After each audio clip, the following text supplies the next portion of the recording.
Our final panelist is the Reverend Dr. Richard Turnbull of the Oxford Centre for Enterprise Markets and Ethics, also a co-sponsor of today's events. Dr. Turnbull holds a degree in economics and theology and also has worked as a chartered accountant before becoming an Anglican clergyman. He served as the principal of Wycliffe Hall at Oxford University for 10 years and is the author of several books, including his acclaimed work, Shaftesbury, the Great Reformer, a definitive biography of the social reformer Anthony Ashley Cooper, the 7th Earl of Shaftesbury. Dr. Turnbull's presentation to us today focuses on the church and economic liberty.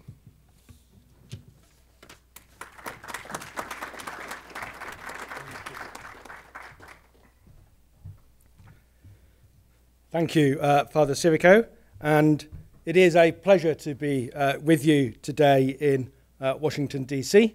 Thank you to the Acton Institute for the invitation.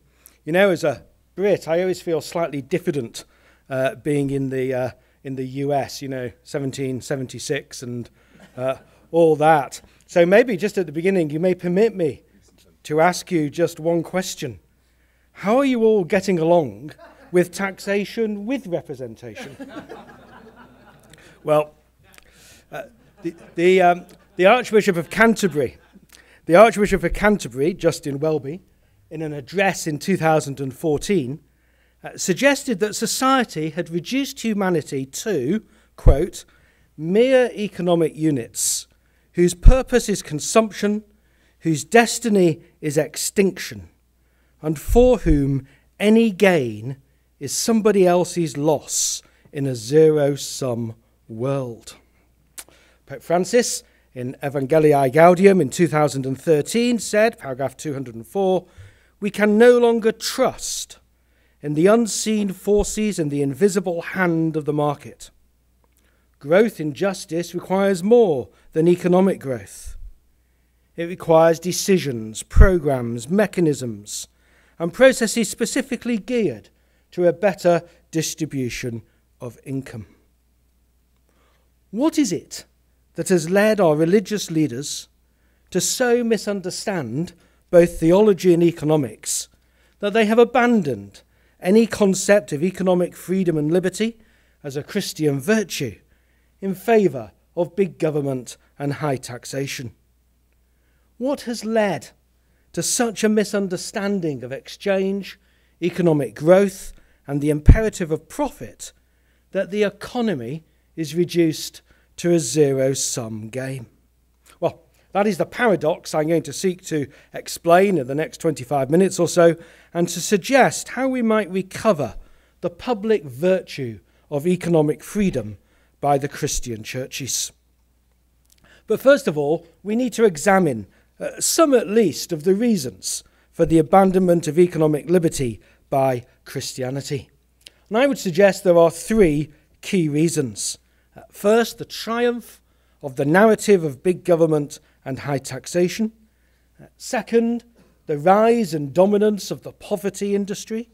And thirdly, the loss of Christian teaching on property rights, the virtue of work, the voluntary principle, individual responsibility, and wealth creation. So then, big government and taxation. And the triumph of this narrative has been primarily responsible for the success of the economic thinking of the left in the prevailing public discourse of Christian leaders. The state has become the answer to every question. But why has the size of the state grown? And I'm going to give you some insight and statistics here from the other side of the Atlantic. In the United Kingdom, the percentage of GDP represented by government spending has risen from less than 10% in 1850 to over 42% in 2016. And apart from war, which is always the biggest factor, four key elements lie behind the rise in government spending in the UK, namely welfare, education, health, and pensions. Now, the first three of those, welfare, education, and health, has seen an enormous shift shift from private and voluntary provision to that of the state. And what is more, the leading historical providers of voluntary welfare, education and health services have been Christian churches and societies. So this shift has taken place precisely in the areas where the Christian churches exercised the most responsibility. The expanding state thus has both predictable and unintended consequences. High levels of taxation, the squeezing of the voluntary sector, diminished efficiency and centralised bureaucracies. And with the church's traditional social role crowded out by the state, it's left church leaders wondering what to do. And so church leaders have increasingly filled that vacuum by adopting the narrative of the primacy of state provision. You see, if the areas for which you are primarily the historic providers are removed into the realm of the state, you end up only left with the ability to expound that as some form of principle. And yet, the poor remain trapped in subsidised rather than sustainable employment, are often disincentivized from work. Government itself, however well-intentioned, becomes top-heavy. Greater regulation merely increases the number of regulators, and redistribution ignores real poverty in favour of wider political aims. The ultimate impact of all of these factors taken together is that the size of the state is at an unsustainable level. So, in the Christian discourse, the state has now become the place to exercise control. That was Pope Francis in Evangelii Gaudium. A leading English evangelical bishop in the 1980s demanded a campaign for increased taxation. And the Archbishop of York called very recently not only for joy in the payment of taxes, I apologise to you, that is not a joy that I can share, and voluntary taxation. Voluntary taxation, surely that is a contradiction in terms. Why did he demand all these things? To pay for the government to spend more on health, education and social care. So the Archbishop of York completely missed the point about both the effectiveness of centralised government expenditure and the church's own historic role. His argument was, let's have more taxation, let's pay more, so the state can do the things which traditionally have been the purview of the Christian churches. It was an own goal, not that many recognised it as such. And perhaps then it's not surprising that Pope Benedict in Caritas in Veritate argued that in terms of the resolution of the current crisis, the state's role seems destined to grow. Let me give you, fairly quickly, an example of muddled Christian economic thinking. In the United Kingdom, the rate of corporation tax has gradually fallen from 28% in 2010-11 to 19% in 2017-18. You guys, you're still behind us.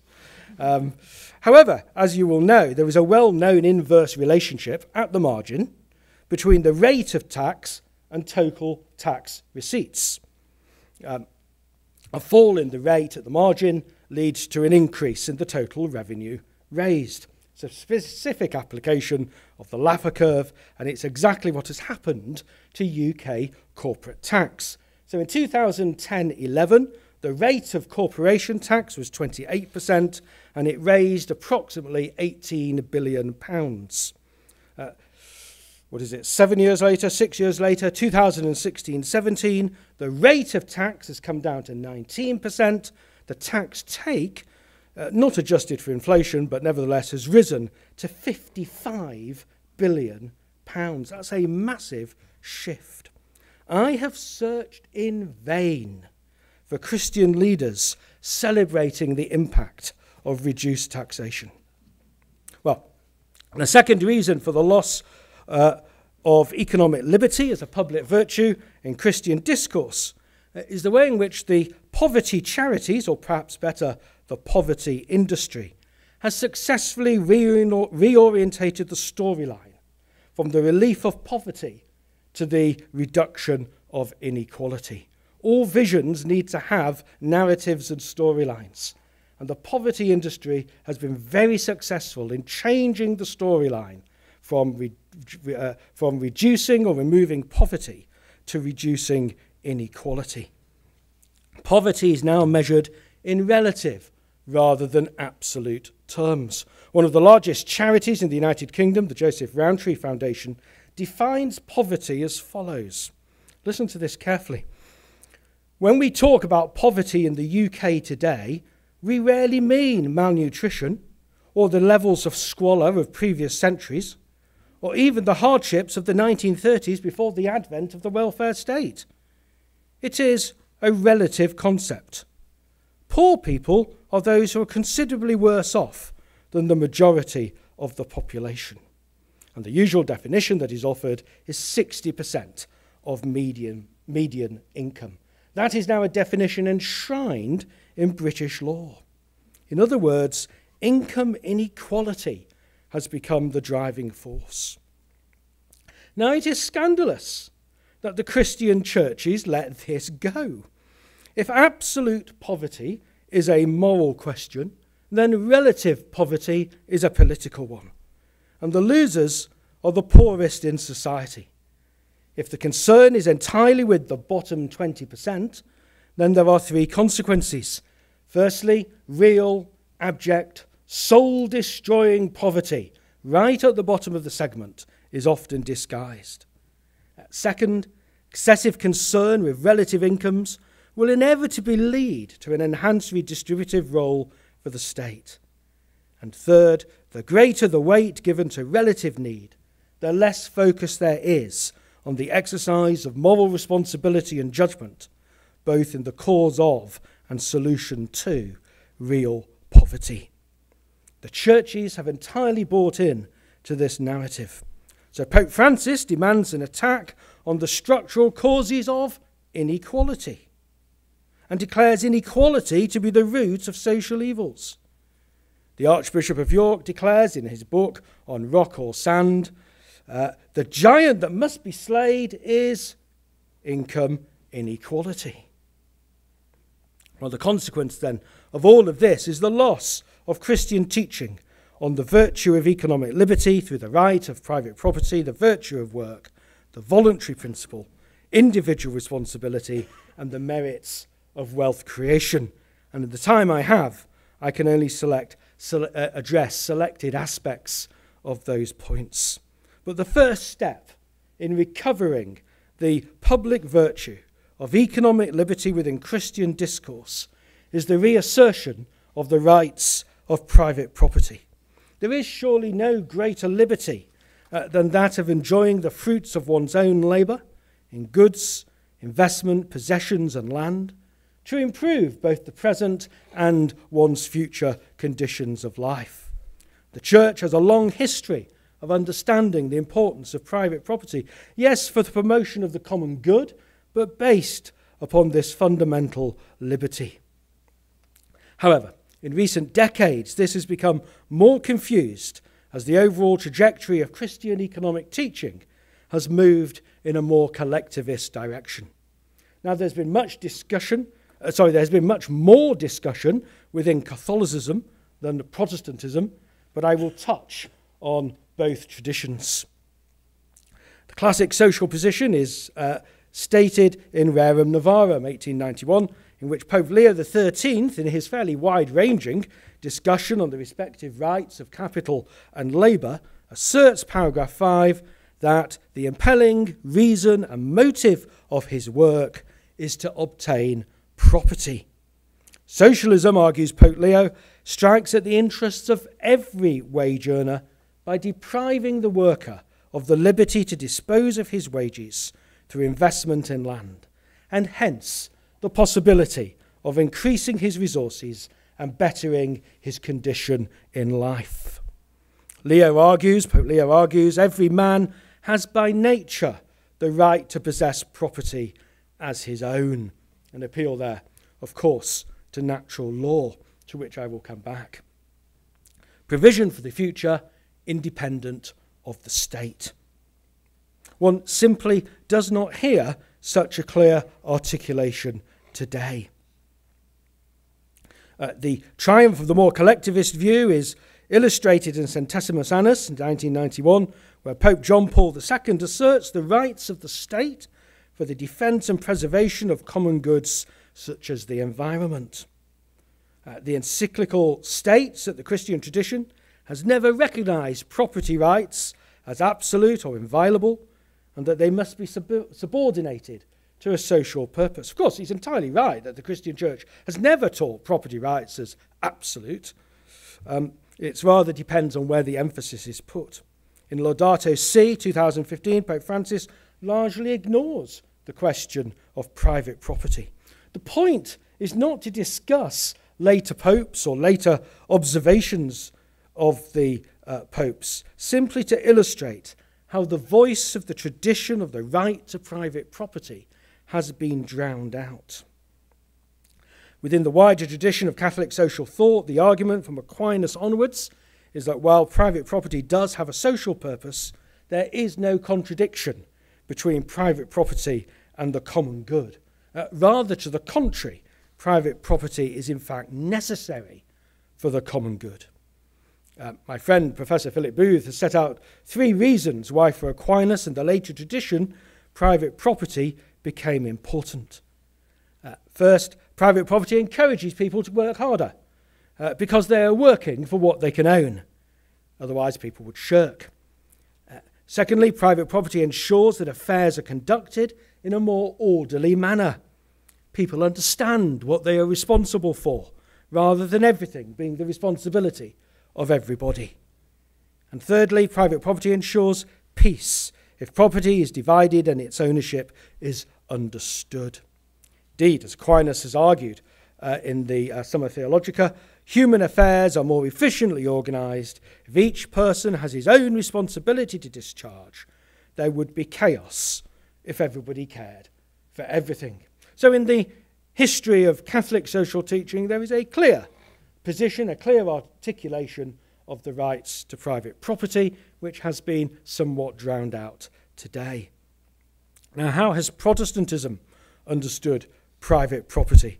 Interestingly, Protestantism has seen the same metamorphosis as Catholicism, from a clear understanding of private property to confusion in the light of the onward march of the state. Calvin viewed private property, both riches and poverty, as given by God, part of his divine sovereignty and divine providence. The right to private property, argued Calvin, derives from the natural order. There were conditions on the use of private property. It must be obtained legitimately, used reasonably, and shared in stewardship with those in need. However, in the Institutes, Calvin argued, quote, that distinct rights of property should exist, and went on to argue that the prime reason for that was for the preservation of peace. Isn't it interesting that even going back to the period of the Reformation, the number of commonalities there are across the traditions in terms of the rights to private property? He argued that since our earthly goods were granted in the providence of God, they were to be used not only for our necessity, but also for our enjoyment. Calvin himself had a cellar of very fine wines. Excess, of course, was to be avoided. Calvin encouraged trade. Commercial loans were to carry interest, and those engaged in trade were providing a service to society. It's in his commentaries on the Psalms and Genesis. Interestingly, if you ever get into the study of Calvin, you must remember not only to go to the Institutes.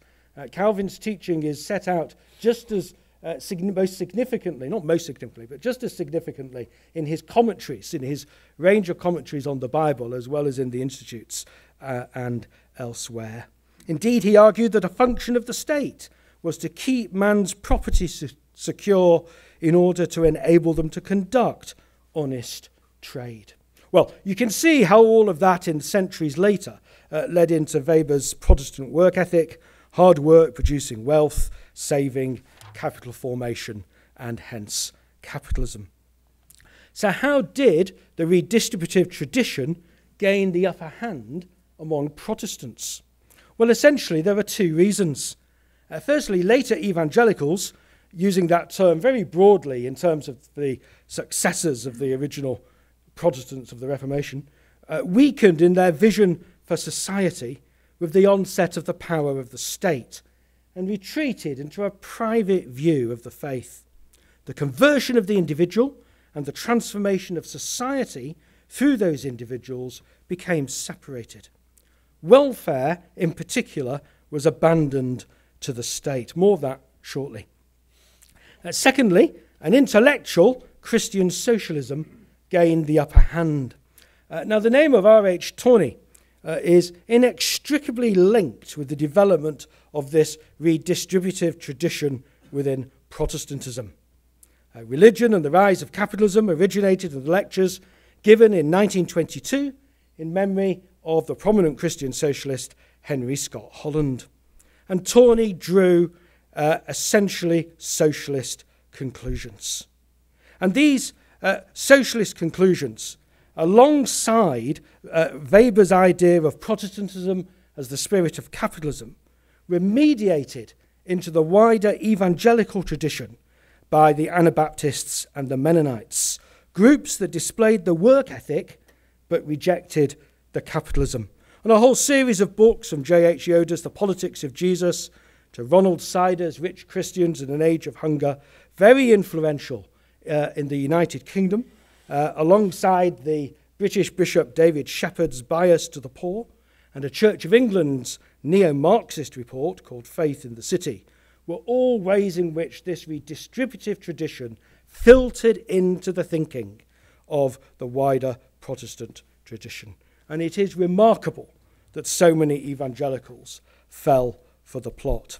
Well, I've only got 5 minutes left, and I've got 3.5 pages to go, and I will try and just shape these last 2 sections, because the second step in recovering the virtue of economic liberty for the Christian church is winning the intellectual argument for the voluntary principle in social welfare provision.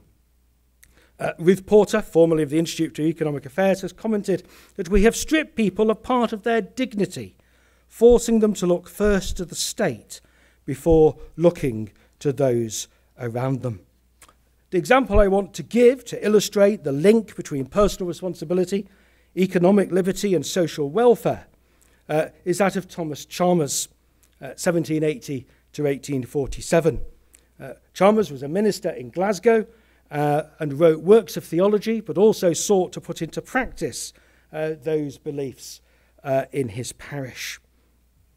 The greatest economic good, he argued, the greatest economic good, in other words, a more prosperous result, is obtained by the spontaneous play and busy competition of 1,000 wills, each bent on the prosecution of its own selfishness, than by the anxious superintendence of a government, vainly attempting to medicate the fancied imperfections of nature. Well, that, of course, has great echoes of Adam Smith. For Chalmers, government intervention was both unnecessary and arrogant.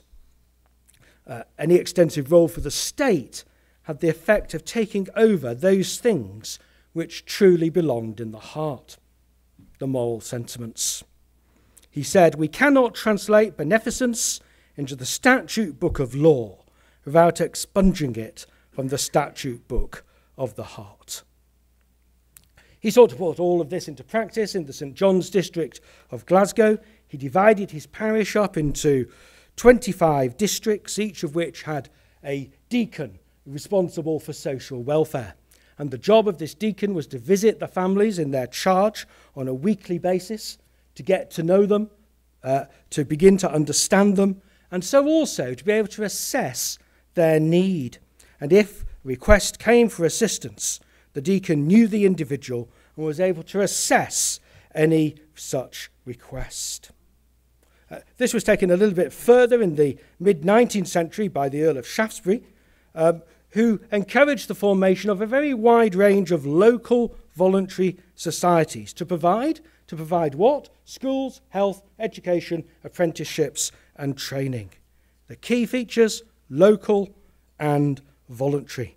Shaftesbury also introduced microfinance, which is not such a modern term, in the mid-19th century by establishing a loan fund to enable poor women flower sellers to hire goods that could be sold, to provide capital for the purchase of goods that could be sold over the winter period when they couldn't sell their flowers.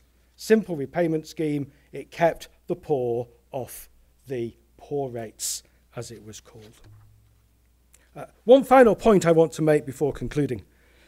Property rights, the voluntary principle, and thirdly, the recovery of Christian teaching of the virtue of wealth creation. In the USA, the Public Religion Research Institute in 2013 found that 48% of Americans cited just 2 reasons why capitalism was not working: that it generated greed and created poverty. So there's the dilemma for us. Does the market economy create wealth or poverty, opportunity or greed? And I just want to show very briefly that wealth creation for the Christian is actually a spiritual imperative. And the basic reason why it is so is that it is a creation mandate. What we mean by a creation mandate is something which is set out by God as part of the principles of creation for all people, for all time. The details are in Genesis chapter 2, where we see the Lord God taking the man, placing him in the Garden of Eden, and commanding him to work it. And if you read the rest of that chapter, you see that God also provided not only trees and water, but also 3 precious materials: gold, aromatic resin, and onyx. So in other words, alongside the command to work was the provision of the materials in order to add value to those goods. Well, we need to conclude. I was going to mention also, alongside wealth creation, that we also need to recognize that economic creativity and innovation and entrepreneurship is itself a gift of God. And because of those things, one can conclude that the divine economy is an enterprise economy and an entrepreneurial one, and we would do well to honour rather than disparage those that create wealth and take entrepreneurial risk. Just permit me 3 sentences to conclude. In essence, the leadership of our Christian churches have surrendered the argument for economic liberty to the left. And to recover the idea of economic liberty as a Christian virtue, the reassertion of property rights, of the voluntary principle, and of wealth creation as deeply Christian and theological virtues. You know, the first call upon our wealth is to love God. The second, to love our neighbour. The greater the proximity of the neighbour, the greater the responsibility. And that is why our greatest responsibility lies to our families. And that is just one reason why Christians should campaign for low, not high taxation. An extra $1 or pound raised by the government is a pound less for our families and for serving the Lord. There is no special morality attached to a government pound or a government dollar. Thank you very much.